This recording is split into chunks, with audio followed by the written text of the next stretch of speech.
दोस्तों, आज के दौर में बिजली रोटी, कपड़ा और मकान जैसी महत्वपूर्ण आवश्यक वस्तु बन चुकी है। आज हमें हर छोटे से छोटे काम को करने के लिए इलेक्ट्रिसिटी की जरूरत होती है। रोजमर्रा की जिंदगी में फिर चाहे मोबाइल चार्ज करना हो या लैपटॉप चार्ज करने से लेकर लाइट, पंखा, टीवी, फ्रिज, हर तरह की मशीनरी को चलाने में बिजली की जरूरत होती है। लेकिन आपके मन में ये सवाल जरूर आ रहा होगा कि आखिर सबसे पहले बिजली का आविष्कार किसने किया और कैसे यह हर घर तक पहुंची। तो चलिए आपको बतलाते हैं। दोस्तों, एक वीडियो को बनाने में बहुत ज्यादा मेहनत लग जाती है, लेकिन दुख तब होता है जब आप वीडियो को लाइक और चैनल को सब्सक्राइब नहीं करते हो। इसीलिए आपसे रिक्वेस्ट है कि वीडियो को पूरा जरूर देखें। कुछ इन्वेंशन ऐसे होते हैं जो दुनिया को बदल कर रख देते हैं। बिजली भी उनमें से एक मानी जाती है। आप एक बात जान लीजिए कि बिजली की खोज हुई थी,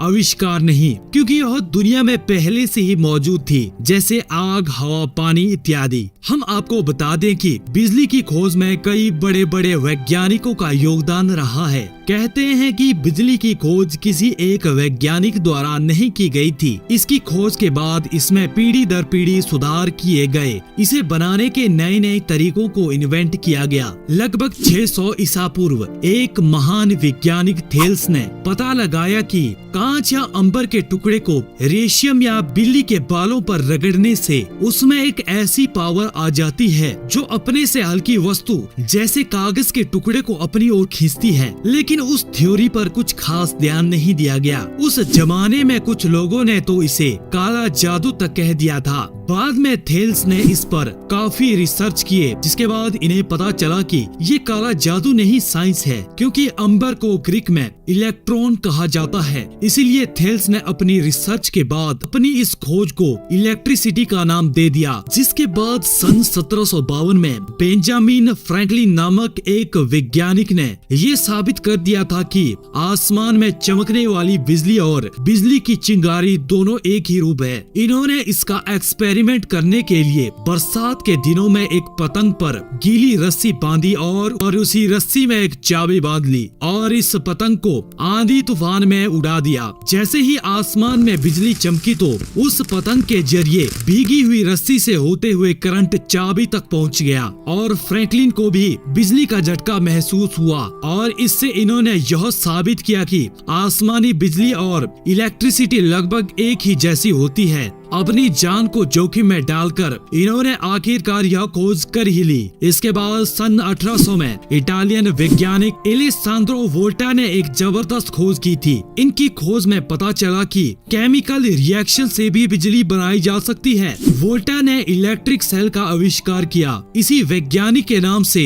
वोल्ट यूनिट को रखा गया। सेल को डायरेक्ट करंट भी कहा जाता है। डीसी के आविष्कार के बाद सन 1831 में माइकल फोरोड ने बिजली की खोज में सबसे क्रांतिकारी काम किया। उन्होंने बताया कि यदि तांबे की कॉइल या कुंडली में चुंबक को आगे पीछे घुमाया जाए तो इससे बिजली पैदा की जा सकती है। इस प्रयोग का इस्तेमाल करते हुए 1878 में अमेरिकी वैज्ञानिक थॉमस एडिसन और ब्रिटिश वैज्ञानिक जोसेफ स्वान ने फिलामेंट लाइट बल्ब का आविष्कार अपने अपने देशों में किया। आज भी बल्ब का आविष्कारक थॉमस एडिसन को ही कहा जाता है। लेकिन ये वो दौर था जब डीसी करंट का ही इस्तेमाल किया जाता था, यानी डायरेक्ट करंट, जो खतरनाक था। और इसकी सबसे बड़ी कमी यही थी कि डीसी करंट को 2 से 3 किलोमीटर के एरिया में ही ट्रांसमिट किया जा सकता था। इसलिए जहाँ भी बिजली पहुँचानी होती थी तो हर 3 किलोमीटर के एरिया में प्रोडक्शन हाउस बनाना पड़ता था।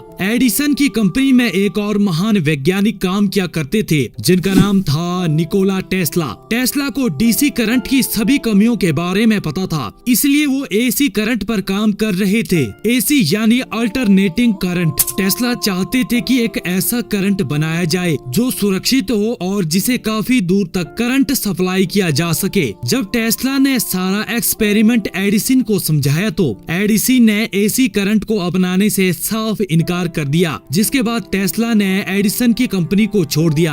आखिरकार 1887 में कुछ शोध को पूरा करने के बाद निकोला टेस्ला ने एसी करंट का आविष्कार किया, जो कोसों दूर तक बिना किसी खतरे के बिजली को ले जाने में सक्षम था। इस तरह से बिजली की खोज और इसे बनाने के तरीकों में बहुत से वैज्ञानिकों का योगदान रहा और इन्हीं की बदौलत आज हम बिजली का इस्तेमाल अपने घरों में कर रहे हैं। आज बिजली से हमारी जिंदगी बेहतर और आसान हुई है। भारत में बिजली सबसे पहले 1879 में कोलकाता शहर में आई थी और भारत में सबसे पहले बिजली बनाने वाली फैक्ट्री भी सन 1899 में कोलकाता शहर में ही लगाई गई थी। इसके बाद सन 1905 में दिल्ली में डीजल से बिजली का उत्पादन शुरू किया गया। इसके पश्चात धीरे धीरे कुछ दूसरे बड़े शहरों में भी बिजली का विस्तार किया गया और पूरे भारत में बिजली पहुंचने में लगभग 100 सालों का समय लग गया था। इस तरह से भारत में बिजली पहुंची। अब हमने ये तो जान लिया कि